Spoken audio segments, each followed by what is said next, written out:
নমস্কার বন্ধুরা, তিন দিদির হেসেলে আরেকটা নতুন এপিসোডে আপনাদের সবাইকে স্বাগত জানাই। আজ আমরা আবার আপনাদের সামনে চলে এসেছি একটা নতুন রেসিপি নিয়ে।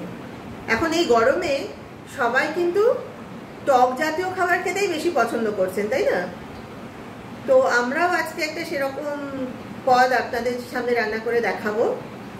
যদিও এই রান্নাটা অনেকেই করে থাকেন, তবে বিভিন্নজন বিভিন্ন রকম পদ্ধতিতে করে। আজকে আমরা যে পদ্ধতিতে এই রান্নাটা করি সেটাই আপনাদের সাথে শেয়ার করব।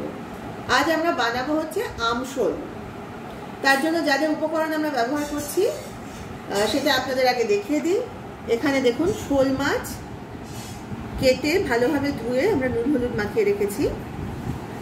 বাকি উপকরণের মধ্যে এখানে আছে, দেখুন, আমটা আমরা গ্রেট করে নিয়েছি, একটা ছোট আম গ্রেট করে নিয়েছি। আচ্ছা, আদা বাটা, এখানে নুন, কাঁচা লঙ্কা, সামান্য চিনি। ফোড়নের জন্য নেওয়া হয়েছে কালো সর্ষে, মেথি, মৌরি আর দুটো গোটা শুকনো লঙ্কা। গুঁড়ো মশলার মধ্যে আছে হলুদ, জিরে গুঁড়ো আর লঙ্কা গুঁড়ো। এখানে আছে কিছুটা পোস্ত বাটা। আর এই যে মশলাটা, এটা আমরা আগেই তৈরি করে নিয়েছি, আপনাদের আর দেখানো হয়নি। এখানে আছে হচ্ছে গোটা ধনে, গোটা জিরে, শুকনো লঙ্কা আর মৌরি। এই 4 রকমের গোটা মশলা আমরা শুকনো তাওয়াতে নেড়ে নিয়ে সেটা গুঁড়ো করে রেখেছি। এই মশলাটা আমরা রান্না শেষে ব্যবহার করব। আর কিছু কাঁচা লঙ্কা তো নিয়ে রেখেছি, যেটা শেষে দিয়ে দেবো। তাহলে চলুন আমরা রান্নাটা শুরু করে দিই। আর এই পুরো রান্নাটা কিন্তু সর্ষের তেলেই হবে। আমরা গ্যাস ঢেলে গ্যাসে একটা কড়াই বসিয়ে দিয়েছি। কড়াইতে দিয়ে দিয়েছি পরিমাণ মতো সর্ষের তেল। তেলটা অলরেডি গরম হয়ে গেছে। এবার তেলের মধ্যে আমরা মাছগুলো ছেড়ে দিচ্ছি। আমরা প্রথমে মাছগুলো ভেজে দেবো সর্ষের তেলে।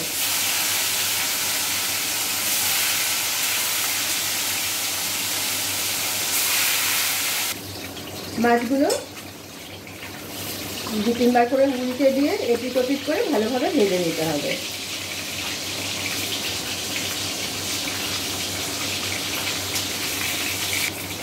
এই মাছগুলো ভাজা হয়ে গেছে, আমরা বাটিতে তুলে নিচ্ছি। তারপর বাকি যে কয়েক টুকরো মাছ আছে সেগুলো আমরা তেলে ছেড়ে দেব।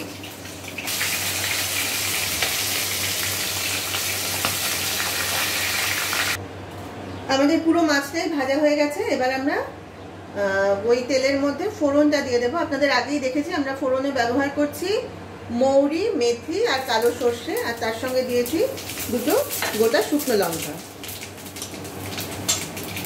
ফোড়নটা একটু নাড়াচাড়া করে নিয়ে আমরা তেলের মধ্যে দিয়ে দিচ্ছি গ্রেট করা আমটা।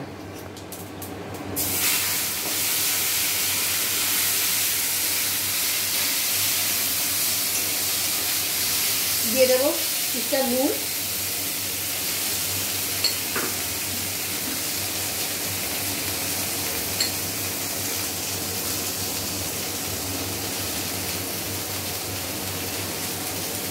নুনটা ভালোভাবে মিশিয়ে দেবো আমের সাথে।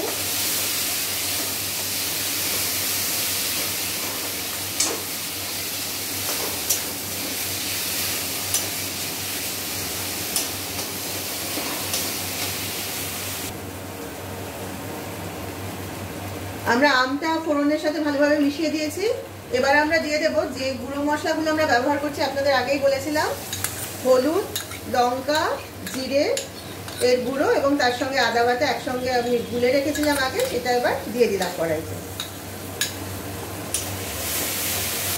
এবার আমের সাথে সব মশলাগুলো ভালোভাবে মিশিয়ে ভালোভাবে কষিয়ে নেব। আমাদের মশলাটা আমের সাথে ভালোভাবে কষানো হয়ে গেছে। এবার আমরা কড়াইতে দিয়ে দিচ্ছি বেটে রাখা পোস্তটা।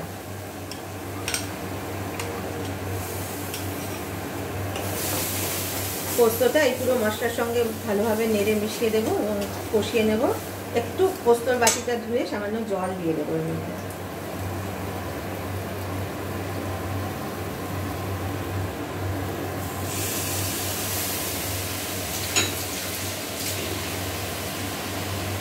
এইবার এই সব উপকরণগুলো মিশিয়ে নিয়ে আর একটু ভালোভাবে কষিয়ে নেব। আচ্ছা, দিয়ে দিচ্ছি সামান্য চিনি।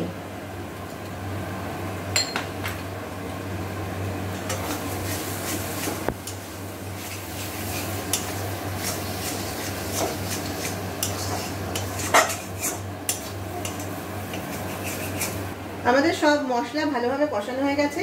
এবার আমরা কড়াইতে দিয়ে দেব আগে গরম করে রাখা জল।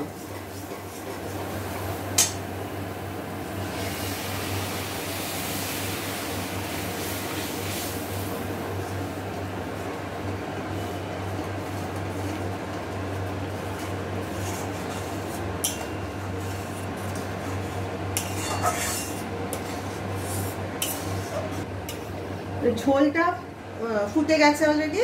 এবার আমরা ঝোলের মধ্যে মাছগুলো দিয়ে দিচ্ছি। মাছগুলো তো আগে থেকেই ভেজে রাখা আছে, আর কয়েক মিনিট ঝোলের মধ্যে ফুটে গেলেই আমাদের রান্না কমপ্লিট হয়ে যাবে। আমাদের আজকের রান্না মোটামুটি শেষ পর্যায়ে চলে এসেছে। ঝোলটা অনেকটাই শুকিয়ে গেছে। আমরা মোটামুটি এরকম ঝোলই নামাবো, মানে বেশি পাতলা ঝোলও থাকবে না, আবার একদম শুকনোও করবো না। এবার আমরা নামানোর আগে যেটা করব, দিয়ে দেবো 4টে কাঁচা লঙ্কা,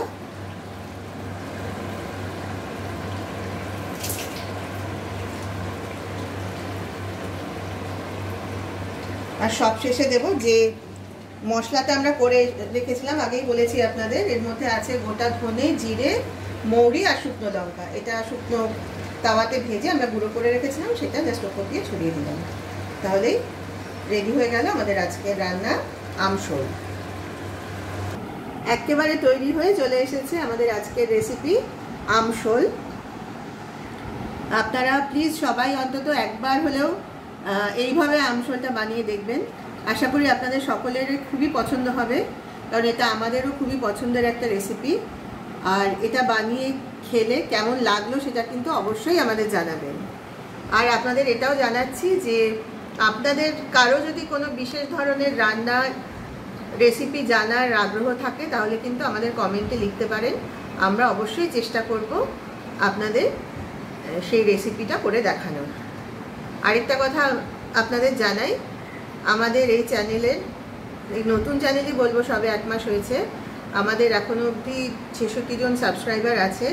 তো এখন আমাদের মানে মিশন হচ্ছে যত তাড়াতাড়ি সম্ভব 100 সাবস্ক্রাইবারে পৌঁছানো, এবং সেটা আপনাদের সহযোগিতা ছাড়া কখনোই সম্ভব নয়।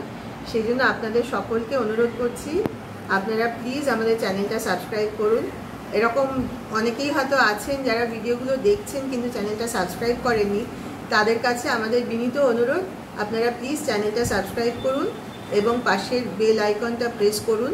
তাহলে কি হবে, আমাদের চ্যানেলে যখনই কোনো নতুন ভিডিও আপলোড হবে তার নোটিফিকেশান কিন্তু আপনাদের কাছে পৌঁছে যাবে। তাহলে আপনারা আর কোনো রেসিপি মিস করবেন না।